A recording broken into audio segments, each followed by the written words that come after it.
Assalamualaikum warahmatullahi taala wabarakatuh. Alhamdulillahi rabbil alamin wassalatu wassalamu ala asyrafil anbiya'i wal mursalin wa ala alihi wa sahbihi ajma'in. Nama saya Abdul Aziz bin Syed Ali, nama metrik I20104468. Saya akan membentangkan berkenaan adab al-muhaddith dan adab talibul hadith. Baiklah.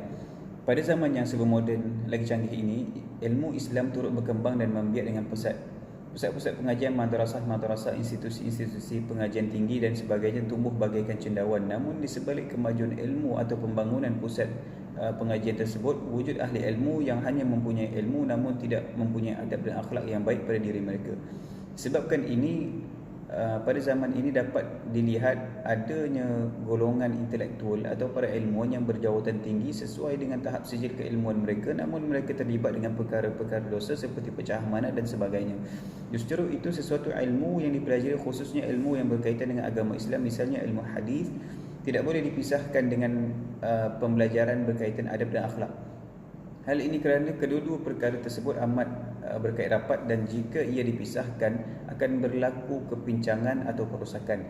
Jika seseorang hanya menekuni ilmu semata tanpa adab, maka boleh jadi ia bersifat keras atau ekstrim. Manakala jika seseorang hanya mempelajari adab sahaja namun tidak mendalami ilmu, maka amalan dan percakapannya tidak sunyi daripada keraguan. Penerapan dan pengamalan adab adalah amat penting, terutama bagi penuntut ilmu hadis dan guru-guru yang mengajarkan ilmu hadis kepada murid-muridnya. Hal ini kerana Rasulullah SAW sendiri telah memulakan dan menunjukkan kepada umatnya akan adab dan akhlak yang baik, seperti mana yang disebutkan dalam hadis bahawa Sa'ad bertanya kepada Sayyidatina Aisyah radhiyallahu anha, "Ya ummul mukminin, anbini an khuluqi Rasulillah sallallahu alaihi wa alihi wasallam." Qalat, "Alasta taqra'ul Qur'an?" Qultu, "Bala." Qalat, "Fa inna khuluqa Nabiyillah sallallahu alaihi wa alihi wasallam kana al-Quran." Wahai ummul mukminin, beritahukanlah kepadaku tentang akhlak Nabi sallallahu alaihi wasallam. Aisyah radhiyallahu anha menjawab, "Bukankah engkau telah membaca Al-Quran?" Aku menjawab, "Benar." Aisyah berkata, "Akhlak Nabi adalah Al-Quran." Telah maklum diketahui bahawa Al-Quran tidak hanya memberikan maklumat berkaitan ilmu semata-mata, akan tetapi Al-Quran juga mendidik manusia supaya beradab dengan adab yang terbaik. Maka adab yang dibawa dan ditunjukkan atau diajarkan oleh Rasulullah sallallahu alaihi wasallam kepada umat baginda merupakan adab atau akhlak daripada Al-Quran. Tambahan pula, Rasulullah sallallahu alaihi wasallam turut mengajarkan adab dan akhlak yang baik kepada umat baginda. Hal yang demikian seperti mana yang diriwayatkan oleh Abu Hurairah radhiyallahu anhu bahawa Rasulullah sallallahu alaihi wasallam bersabda, "Innama bu'ithtu liutammima salihal akhlaq." Sesungguhnya tidak aku diutuskan melainkan untuk menyempurnakan kebaikan akhlak. Dapat difahami daripada hadis-hadis tersebut menunjukkan bahawa Rasulullah sallallahu alaihi wasallam tidak hanya mengajarkan perihal akidah dan syariat semata, akan tetapi Rasulullah juga mengajarkan kepada umat baginda akan perihal adab dan akhlak. Maka daripada hal tersebut, para ulama juga telah menekankan bahawa perkara yang berkaitan dengan adab adalah sesuatu yang sangat penting dan perlu diterapkan atau dilazimi oleh setiap orang, khususnya bagi ahli ilmu. Misalnya Imam Ibn al-Mubarak berkata, adab yang sedikit lebih kami perlukan daripada adab yang banyak. Contoh lagi, Imam Syafi'i berkata bahawa Imam Malik berkata kepadaku, "Wahai Muhammad, jadikanlah ilmu engkau seperti garam dan adab engkau seperti tepung." Maka daripada kalam-kalam para ulama tersebut dapat difahami bahawa adab merupakan sesuatu perkara yang amat penting dan wajib ada pada setiap individu, terutamanya pada diri penuntut ilmu hadis dan juga pada diri para guru yang mendidik muridnya agar murid-muridnya dapat melihat dan mencontohi adab tersebut daripada guru mereka. Tidak cukup setakat kata-kata, para ulama juga telah menghasilkan pelbagai kitab yang mana menunjukkan adab itu adalah penting. Misalnya kitab Adabul Mufrad oleh Imam Al-Bukhari, kitab Riyadhus Salihin oleh Imam An-Nawawi, kitab Bidayatul Hidayah oleh Imam Al-Ghazali, kitab Ta'alim Al-Muta'alim oleh Imam Syekh Burhanuddin Az-Zarnuji dan sebagainya, yang isi kandungan kitab-kitab tersebut dipenuhi dengan hadis-hadis, tata cara dan sebagainya yang bersangkutan dengan adab dan akhlak. Justru itu perihal berkaitan adab adalah sesuatu yang amat penting dan bahkan boleh dikatakan bahawa ianya merupakan sesuatu yang wajib pada diri seseorang penuntut ilmu hadis dan juga pada diri seseorang guru yang mengajarkan ilmu hadis kepada murid-muridnya. Hal yang demikian kerana ilmu berkaitan hadis sangat berkait rapat dengan diri Rasulullah sallallahu alaihi wasallam, dan diri Rasulullah sallallahu alaihi wasallam sentiasa disulami dengan adab yang agung yang dengannya ia perlu diikuti dan dilazimi oleh para penuntut ilmu hadis dan juga para guru dalam bidang hadis. Maka adab bagi ilmu hadis, yakni perkara berkaitan adab tidak hanya dibatasi kepada para muridin sahaja, akan tetapi ia juga perlu dipraktikkan oleh para guru yang mendidik murid-murid mereka, terlebih lagi para guru yang mengajarkan ilmu hadis yang mulia. Maka demikian juga bagi seseorang yang telah mencapai darjat al-muhaddis lagi mempunyai murid. Adab yang dimaksudkan di sini ialah adab yang diperlukan oleh setiap orang yang akan memimpin sesuatu majlis ilmu atau mengajar. Para ulama hadis memandang perkara berkaitan adab adalah sesuatu yang amat penting, khususnya bagi seseorang yang akan mengajarkan ilmu berkaitan hadis Rasulullah sallallahu alaihi wasallam. Di antara adab-adab yang perlu dipraktikkan dan diamalkan secara berterusan oleh seseorang muhaddis ialah ada banyak. Di antaranya adalah membetulkan dan mengikhlaskan niat. Niat merupakan suatu perkara yang paling penting dan yang paling utama, kerana setiap sesuatu pekerjaan atau amalan mesti akan dimulai dengan niat terlebih dahulu. Hal ini bersesuaian dengan hadis Nabi, innamal a'malu binniyat wa innamal liimrin ma nawa ila akhirih. Yakni dengan maksudnya sesungguhnya amal itu berdasarkan niat dan setiap orang mendapatkan sesuai yang diniatkan. Menurut Imam An-Nawawi rahimahullahu taala pula, mentashihkan dan membersihkan niat daripada tujuan keduniaan merupakan perkara yang paling penting dan paling utama. Dan menurut Imam As-Suyuti, bahawa bagi seorang muhaddis perlu memperbetulkan niat dan mengikhlaskan niat serta menghindarkan diri daripada sebarang tujuan yang berbentuk keduniaan seumpama menginginkan jawatan dan sebagainya. Dan hendaklah seorang muhaddis tersebut mempunyai cita-cita dan semangat yang tinggi dalam menyebarkan dan menyampaikan hadis Nabi sallallahu alaihi wasallam. Itu yang pertama. Yang kedua, sentiasa dalam keadaan bersih. Bagi seorang muhaddis, jika ia hendak menyampaikan hadis atau menghadiri sesuatu majlis untuk menyampaikan hadis kepada murid-muridnya atau kepada orang ramai, menurut Imam An-Nawawi bahawa hendaklah seorang muhaddis tersebut memastikan dirinya dalam keadaan bersih.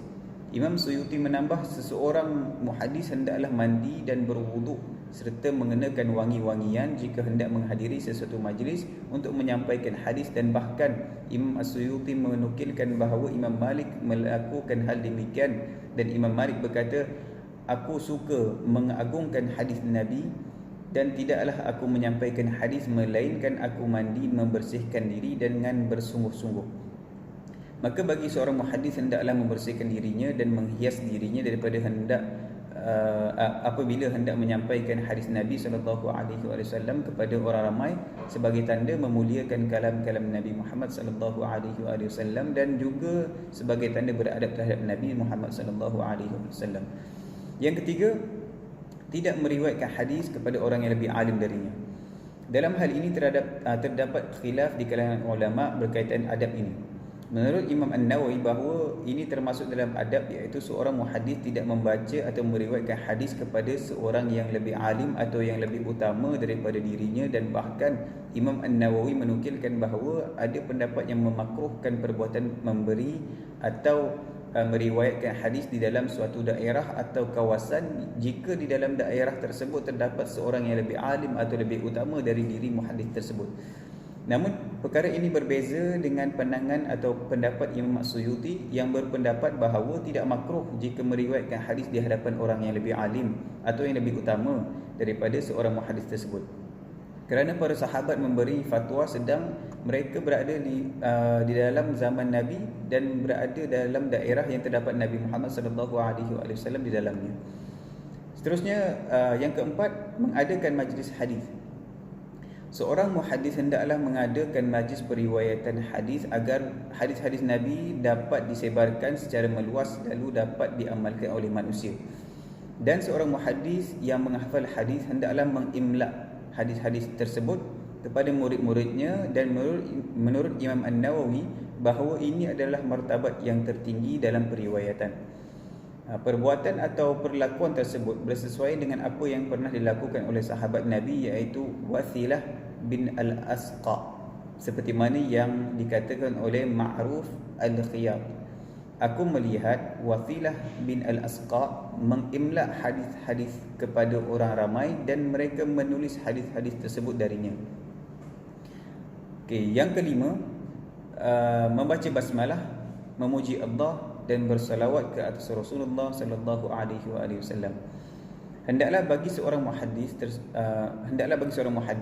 sebelum menyampaikan atau meriwayatkan hadis kepada murid-muridnya atau kepada orang ramai, terlebih dahulu dimulakan dengan membaca basmalah, kemudian memuji-muji Allah, lalu bersalawat ke atas Rasulullah sallallahu alaihi wasallam. Perbuatan membaca basmalah dan hamdalah sebelum memulakan perbicaraan adalah sesuai dengan beberapa hadis. Di antaranya ialah daripada Abu Hurairah radhiyallahu anhu, dia berkata bahawa Rasulullah sallallahu alaihi wasallam bersabda, "Kullu kalamin aw amrin dhi balin la yuftahu bi dzikrillahi azza wa jalla fahuwa abtar aw qala aqta." Maksudnya, setiap perkataan atau urusan yang tidak dimulakan dengan zikir, yakni menyebut kepada Allah, maka ia cacat atau terputus. Di dalam riwayat lain, yakni riwayat Abu Daud, Rasulullah sallallahu alaihi wasallam bersabda, "Wa li ghairihi idza shalla ahadukum falyabda bi tahmidi rabbih والثناء عليه ثم ليصلي على النبي صلى الله عليه وآله وسلم ثم ليدعو بعد بما شاء." Maksudnya, setiap ucapan yang tidak dimulakan dengan memuji kepada Allah, maka ia terputus dari kebaikan.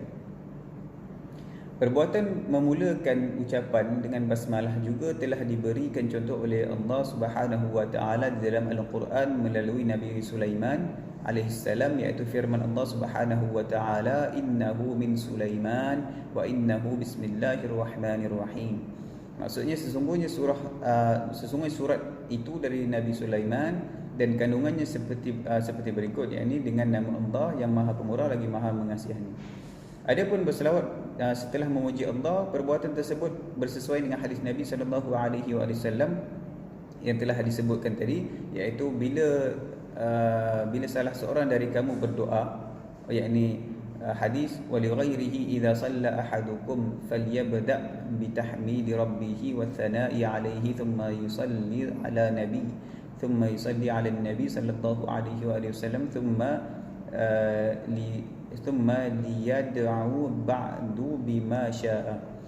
Bila salah seorang dari kamu berdoa, hendaklah dimulai dengan memuja dan memuji Allah Subhanahu wa taala, kemudian hendaklah membaca salawat untuk Nabi sallallahu alaihi wasallam.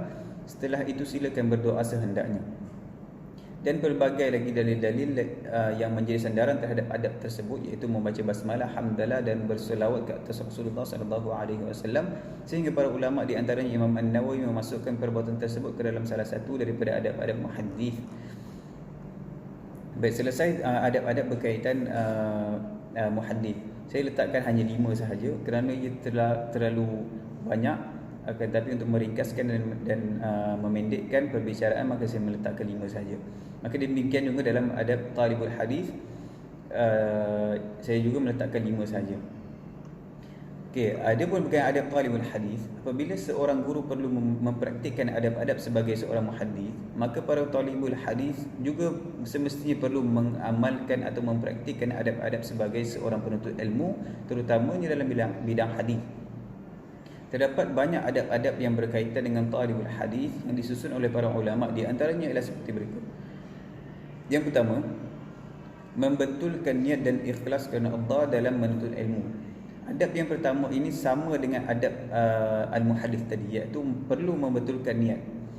Menurut Imam An-Nawawi rahimahullahu taala, bahawa para penuntut ilmu adalah diwajibkan untuk memperbetulkan niat dan ikhlas kerana Allah Subhanahu wa taala dalam menuntut ilmu. Demikian juga menurut Imam Khatib Al-Baghdadi, bahawa wajib bagi penuntut ilmu untuk mengikhlaskan niatnya dalam menuntut ilmu. Menurut Imam Ibn Salah rahimahullahu ta'ala, bahawa hendaklah penuntut ilmu itu benar-benar ikhlas dan hendaklah berhati-hati atau menghindari daripada sebarang tujuan keduniaan.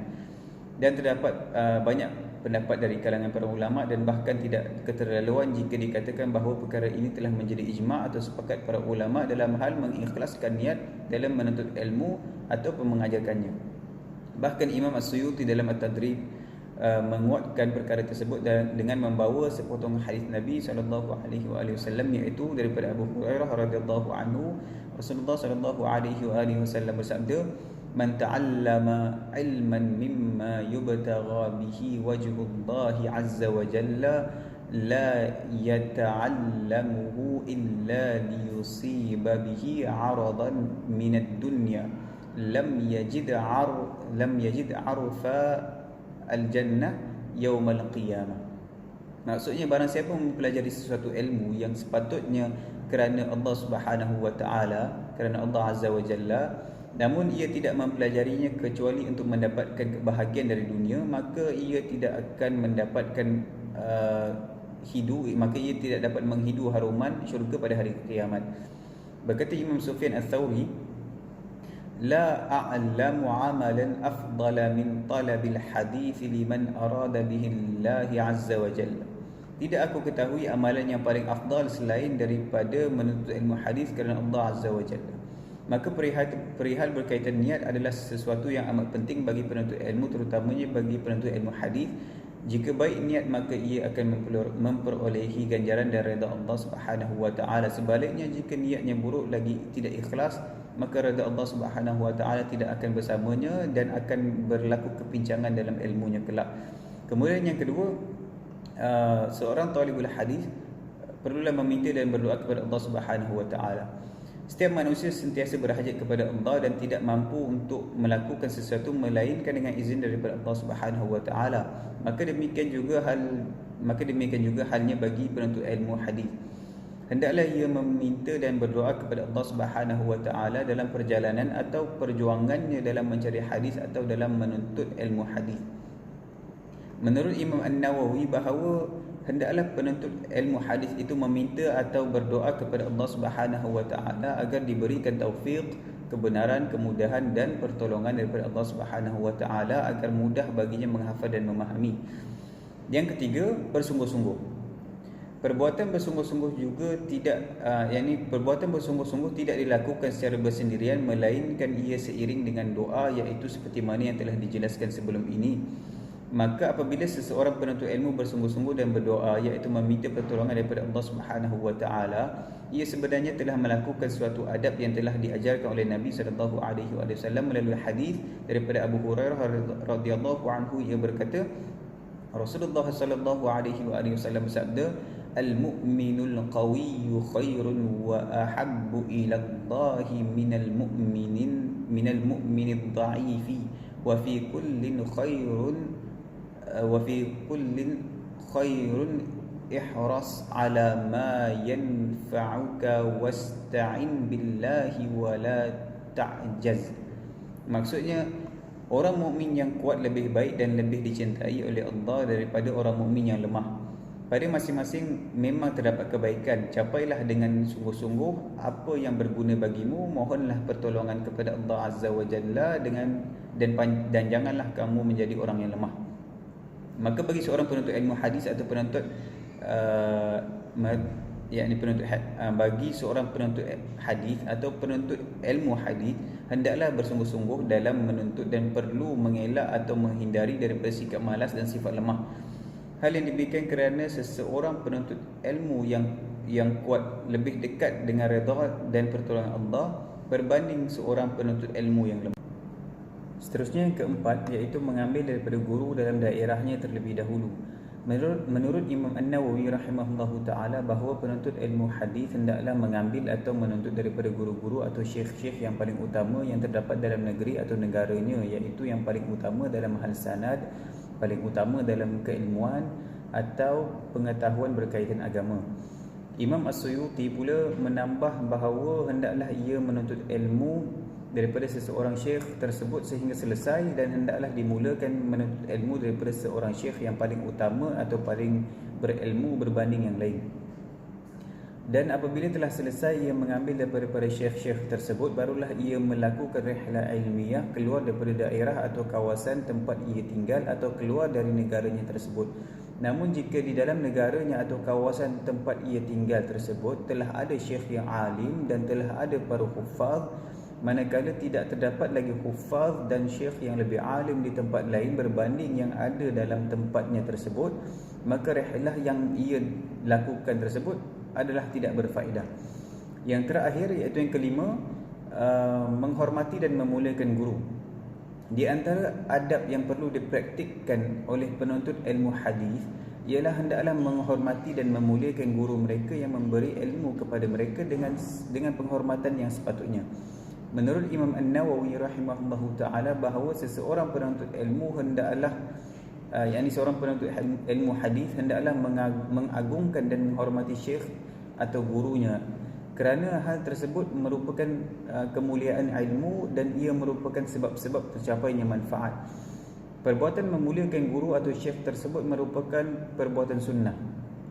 Hal ini seperti mana dalam hadis daripada Ubadah bin As-Samit bahawa Rasulullah sallallahu alaihi wasallam bersabda, "Laisa min ummati man lam yujilla kabirana wa yarham saghirana wa ya'rif li'alimina haqqahu."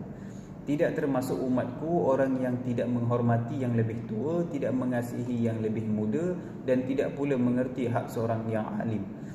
Perbuatan menghormati dan memuliakan guru juga telah diamalkan oleh para sahabat Nabi sallallahu alaihi wasallam. Di antaranya ialah Ibnu Abbas radhiyallahu anhuma, seperti mana yang diriwayatkan daripada Asy-Sya'bi radhiyallahu anhu bahawa ia berkata, "Shalla Zaid bin Thabit ala jinazah, thumma qurribat lahu baghlatun liyarkabaha." فجاء ابن عباس فأخذ بركابه فقال له زيد خلي عنه يا ابن عم رسول الله صلى الله عليه وسلم. فقال ابن عباس هكذا يفعل بالعلماء والكبراء. Maksudnya Zaid bin Thabit telah melaksanakan salat jenazah, lalu keldainya dibawakan kepadanya untuk ditunggangi. Kemudian Ibn Abbas memegang keldai tersebut dan mengendalinya. Lalu Zaid berkata, "Biarkanlah wahai sepupu Rasulullah." Lalu Ibn Abbas berkata, "Demikianlah kami memperlakukan ulama dan kubara kami." Maka perbuatan memuliakan dan menghormati guru merupakan satu adab yang amat penting untuk dipraktikkan oleh penuntut ilmu, terutamanya bagi penuntut ilmu hadis. Hal yang demikian kerana ia merupakan sunnah dan bahkan ia mampu untuk membantu seorang penuntut ilmu mencapai dan memperolehi banyak manfaat. Maka secara kesimpulannya, berdasarkan apa yang telah dikemukakan tadi, dapat difahami bahawa perkara berkaitan adab sebenarnya mempunyai hubung kait dengan 3 perkara, yakni 4 perkara. Iaitu yang pertama, diri sendiri. Kemudian ia mempunyai hubung kait dengan guru, kemudian dengan Rasulullah sallallahu alaihi wasallam, dan kemudian yang keempat adalah dengan Allah Subhanahu wa taala. Iaitu adab yang perlu dipraktikkan ke atas diri sendiri ialah niat yang bersih lagi tulus semata-mata kerana Allah. Kemudian adab yang dipraktikkan terhadap guru pula iaitu dalam memuliakan dan menghormati mereka. Kemudian adab terhadap Rasulullah sallallahu alaihi wasallam pula ialah menjalankan sunnah, iaitu suruhan-suruhan Rasulullah sallallahu alaihi wasallam agar beradab terhadap ahli ilmu dan juga menjadikan Rasulullah sebagai tauladan. Dan adab terhadap Allah Subhanahu wa taala pula ialah memuliakan, menghormati dan menyanjungi Rasulullah sallallahu alaihi wasallam, para masyayikh, para ahli ilmu dan juga ilmu itu sendiri. Maka adab merupakan suatu amalan atau perlakuan yang amat penting untuk dipraktikkan bagi para guru dan juga para penuntut ilmu. Kerana ia akan mendatangkan redha para masyayikh, yang dengannya akan mendatangkan redha Rasulullah sallallahu alaihi wasallam, dan seterusnya akan mendatangkan redha Allah Subhanahu wa taala terhadap mereka kerana telah memuliakan ilmu Allah dan juga kerana memuliakan ahli di dalam ilmu Allah Subhanahu wa taala tersebut. Sekian sahaja daripada saya. Assalamualaikum warahmatullahi taala wabarakatuh.